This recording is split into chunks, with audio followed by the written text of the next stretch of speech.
আল্লাহ পাক বলেন, জেনে রাখো দুঃখ এবং কষ্টের সাথে রয়েছে সুযোগ আর সুবিধা, আর অসচ্ছলতার সাথে রয়েছে উদার সচ্ছলতা। জোরে কোন সুবহানাল্লাহ। কাজে ভয় পাওয়ার কারণ নাই, হতাশ হওয়ার কারণ নাই। গুনাহ করেছো, হতাশ হয়ো না। যুবকদের গুনাহ করা স্বাভাবিক। ইউনিভার্সিটির ছাত্র, কলেজের ছাত্র, প্রফেসর, শিক্ষক, অফিসার ঘুষ খেয়েছেন, জিনা করা হয়েছে, মদ খাওয়া হয়েছে, মিথ্যা কথা বলা হয়েছে, যাই কিছু করেন না কেন ভয় পাওয়ার কারণ নাই, নিরাশ হওয়ার কোনো দরকার নাই। আল্লাহ পাক ডেকে বলেছেন, কুল ইয়া ইবাদিয়াল্লাযীনা আসরাফু আলা আনফুসিহিম লা তাকনাতু মির রাহমাতিল্লাহ। আমার আল্লাহ বলেন, ও নবী আপনি শুনায় দেন, হে আল্লাহর বান্দারা, তোমরা যারা নিজেদের উপরে বাড়াবাড়ি করেছো, নিজেদের উপরে জুলুম করেছো, অত্যাচার করেছো, আমি আল্লাহর রহমত থেকে নিরাশ হয়ে যেও না। মানুষ যদি অপরাধ করে, বাপের সাথে অপরাধ করেছে, মায়ের সাথে অপরাধ করেছে, মা বাবা সন্তানের চাইতে এত বড় কল্যাণকামী তো আর কেউ নাই, কিন্তু মা বাবা কোনোদিন বলে না আয় আমার ছেলে তোরে মাফ করে দেই, এরকম বলে নাকি?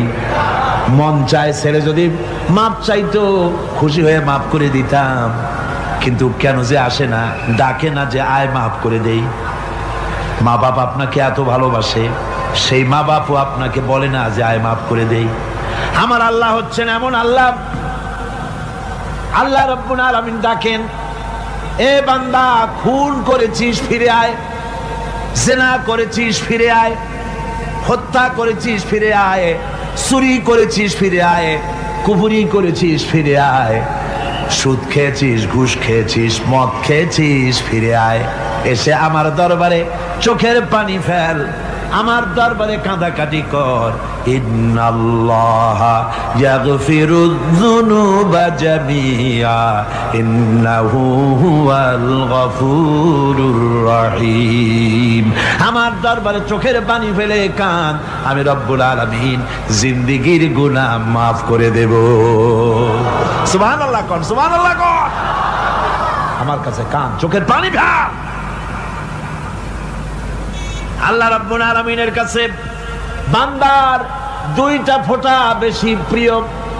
একটা হলো জিহাদের ময়দানে যে রক্ত ফোঁটা দেওয়া হয়, এটা আল্লাহর কাছে প্রিয়। আর আল্লাহর ভয়তে গুনার জন্য লজ্জা করে, অনুশোচনা করে বান্দা যখন চোখের পানি ছেড়ে দেয়, আল্লাহর কাছে এটা অত্যন্ত প্রিয়। নবীজি বলেছেন, বান্দা যখন গুনার ভয়তে, আল্লাহর ভয়তে, জাহান্নামের ভয়তে অনুশোচনা করে যখন চোখ দিয়া পানি ছেড়ে দেয়, ওই চোখের পানি নাকের অর্ধেক আসতে না আসতে আল্লাহ রাব্বুল আলামিন বান্দারে মাফ করে দেন। আল্লাহ বরদাস্ত করতে পারেন না যে বান্দা কান্দু। আমার ভাইরা, আল্লাহ রহমত, এই পৃথিবীতে আল্লাহর রহমতকে 100 ভাগ করা হয়েছে। আল্লাহ রহমতের কত ভাগ? এই 100 ভাগের 1 ভাগ সারা পৃথিবীতে ছড়াই দেওয়া হয়েছে। আর 99 ভাগ কার কাছে? আল্লাহর কাছে। এজন্য আল্লাহ রাব্বুল আলামিন বলেছেন, নাব্বি ইবাদি আন্নি আনাল গফুরুর রহিম। আমার নবী সুসংবাদ দিয়ে দাও, বান্দাদেরকে শোনায় দাও যে আমি আল্লাহ তাআলা ক্ষমাশীল আর দয়াবান। হুজুর কাঁদতেছিলেন, হযরত ওমর রাদিয়াল্লাহু তাআলা আনহু এসে দেখেন হুজুর একা কাঁদতেছে। হুজুর জিজ্ঞেস করছেন, হযরত ওমর জিজ্ঞেস করলেন, হুজুর আপনি কাঁদেন কেন একা একা? হযরত ওমর বলেন, আমি যখন প্রশ্ন করলাম, নবীজি বললেন, আমার কাছে কিছু আগে জিবরাইল এসেছিলেন। জিবরাইল এসে আমাকে বললেন, আল্লাহ পাক বলেছেন, হে আমার নবী, ইসলামের ভিতরে থেকে যে সমস্ত মানুষগুলো ইসলামের ভিতরে থেকে চুল আর দাড়ি পাকায় দিছে, কিয়ামতের দিন এই লোকগুলারে আমি শাস্তি দিতে আমার শরম হবে। হযরত ওমর বলেন, হুজুর উম্মতের জন্য কত বড় খোশ খবর এটা, আর আপনি কাঁদতেছেন। হুজুর বলেন, ওমর তুমি জানো না, আমার কান্নার কারণ ভিন্ন। আমার কান্নার কারণ হলো যে আল্লাহ রাব্বুল আলামিন কিয়ামতের দিন দাড়ি চুল পাকা বান্দারে শাস্তি দিতে শরম করবেন, সেই দাড়ি চুল পাকা বান্দাগুলি আল্লাহর সাথে নাফরমানি করতে শরম করে না। আমি এই লজ্জায় কাঁদতেছি ভাইরা। হুজুর আল্লাহ পাক বলেন, ও আমার নবী, রাতের আধারে যখন একটা বুড়া আমার দরবারে হাত উঁচু করে, একটা বুড়া মানুষ রাতের আধারে যখন আমার দরবারে হাত উঁচু করে আর যখন বলতে থাকে রব্বুল আলামিন, আমার পেছনের জীবনটা বড় খারাপ করেছি, এমন কোন কাজ জীবনে করি নাই যা তোমার কাছে কিছু দাবি করতে পারি, সব রকমের নাফরমানি করেছি, আজ আমি বুড়া হয়ে গেছি, কামাই করতে পারি না, ছেলে আমাকে চোখে দেখতে পারে না, পুত্রবধূ আমাকে ঘরে জায়গা দেয় না, আমার স্ত্রী আমাকে দেখতে পারে না, রোজগার করতে পারি না, হাঁটতে পারি না, চলতে পারি না, সবার কাছে আমি তিতা হয়ে গেছি, আমি দাঁড়াতে পারি না, কোমরে ব্যথা পাই, হাঁটুতে ব্যথা পাই, চলতে পারি না, কানে শুনতে পাই না, চোখে দেখতে পারি না, আর তোমার কাছে কিছু চাইয়া নেব এমন ভালো কাজও করি নাই।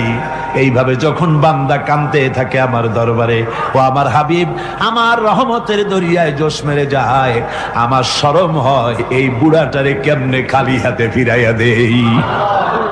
সুবহানাল্লাহ, সুবহানাল্লাহ। আমার আল্লাহর এত দয়া, আমার আল্লাহর এত মায়া, এত মহব্বত। আমার আল্লাহ রাব্বুল আলামিন বলেন, وَإِذَا سَأَلَكَ عِبَادِي عَنِّي فَإِنِّي قَرِيبٌ। আমার হাবিব, আমার বান্দা আমার ব্যাপারে প্রশ্ন করে, আমি বান্দার একদম নিকটে। কোরআন শরীফের ভিতরে যত জায়গায় রাসূলকে বলা হয়েছে সুয়ালের কথা, আপনাকে প্রশ্ন করা হয়, আল্লাহ তার জবাব কুল এই কথা বলে জবাব দিয়েছেন। যত জায়গায় সুয়াল এসেছে, যেমন কোরআনে কারীমের মধ্যে আল্লাহ পাক বলেন, ওয়ায়াসআলুনাকা আনিল মাহিদ, মেয়েদের হায়েজ সম্পর্কে জিজ্ঞাসা করা হয়, কুল হিয়া আযা, হে নবী আপনি বলুন। এভাবে করে কুল দিয়ে জবাব দেওয়া হচ্ছে। আবার প্রশ্ন করা হচ্ছে, ওয়ায়াসআলুনাকা আনিল আনফাল, এই গনিমতের মাল সম্পর্কে হুজুর আপনাকে, হে নবী আপনাকে প্রশ্ন করা হয়। আল্লাহ কুল দিয়া জবাব দিলেন, আল্লাহ বলেন আপনি বলেন। ওয়ায়াসআলুনাকা আনিল খামরি ওয়াল মাইসির, আল্লাহ পাক বলেন নবী আপনারে প্রশ্ন করা হয়, কুল ফীহিমা ইসমুন কাবীর, আল্লাহ কুল দিয়া বললেন তুমি বলো। আবার বলা হলো, ওয়ায়াসআলুনাকা আনিল আহিল্লা কুল হিয়া মাওয়াকিতু লিন্নাস, ও নবী আপনাকে প্রশ্ন করা হয় চাঁদের ক্রমবর্ধমান এবং ক্রমহ্রাস, এই যে বাড়ে আর কমে, পূর্ণিমা হয় অমাবস্যা হয়, কেন হয় আপনি বলুন। কুল, আপনি বলেন এটা আমি অক্ত এবং সময়, বছর আর দিন গণনা করার জন্য পৃথিবীবাসীদের জন্য বিনা পয়সায় একটা ক্যালেন্ডার বানাইয়া আকাশে ঝুলাই রেখেছি। এভাবে যত জায়গায় এসেছে আপনাকে প্রশ্ন করা হয়, তত জায়গায় আল্লাহ জবাব দিয়েছেন কুল আপনি বলেন। গোটা কোরআন শরীফের ভিতরে এই একটি মাত্র জায়গা যেখানে বলা হয়েছে আপনাকে প্রশ্ন করা হয়, আল্লাহ এখানে বলতে পারতেন কুল আপনি বলেন, আল্লাহ তোমাদের নিকটবর্তী, এভাবে জবাব হয় নাই। এটা কায়দাটা হলো এই, আল্লাহ বলতেছেন ওয়াইজা সালাকা ইবাদি, ও আমার নবী প্রশ্ন তো আমার বান্দারা আমার ব্যাপারে করেছে, এবার আপনার জবাবের কোনো দরকার নাই, প্রশ্ন আমার ব্যাপারে আমি নিজে জবাব দিয়ে দেই, ফা ইন্নী কারীব, ও বান্দা আমার ব্যাপারে প্রশ্ন করেছিস, জবাব আমি দেই, আমি তোর সবচাইতে বেশি নিকটে। সুবহানাল্লাহ, কত নিকটে? ওয়ানাহনু আকরাবু ইলাইহি মিন হাবলিল ওয়ারিদ, তোর যে রব এই শাহরগের চাইতেও আমি তোর বেশি কাছে। সুবহানাল্লাহ, আমারে ডাক, আমারে ডাক, কলিজা দিয়া ডাক, অন্তর দিয়ে ডাক। মনের থেকে মানুষ যদি ডাকে, মুখের ডাক আর মনের ডাক এক জিনিস নয়। দিল সে জুবাত নিকলতি হ্যায় असर रखती है पर नहीं मगर ताकते परवाज रखती है। দিল থেকে যে কথা বেরোয় তা প্রভাব বিস্তার করে, ডানা নাই কিন্তু ওড়ার ক্ষমতা রাখে।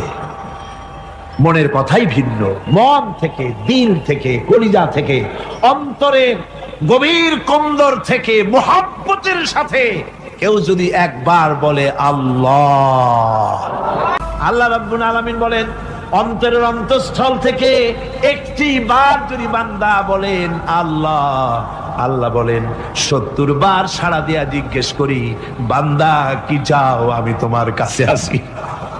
সুবহানাল্লাহ, আমি তোর একদম কাছে, কি চাস বল, বল আমার কাছে। এমন দয়াবান, এমন মেহেরবান, এমন আল্লাহ আমাদের। সে আল্লাহ রাব্বুল আলামিন